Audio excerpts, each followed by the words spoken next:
Hi guys! Good afternoon! Welcome again sa ating channel by Walls channel. So for today's video guys, gusto kong i-share sa inyo yung lugar ko dito sa Camarines Norte. So fortunately, sa trabaho ko ngayon,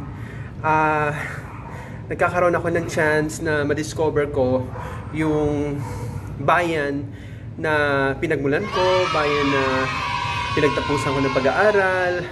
Alam mo yon, yung maraming mga pagbabago sa pagkatao ko.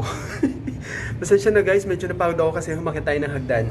So actually, isa ito sa mataas na building dito sa lugar namin, dito sa Daet.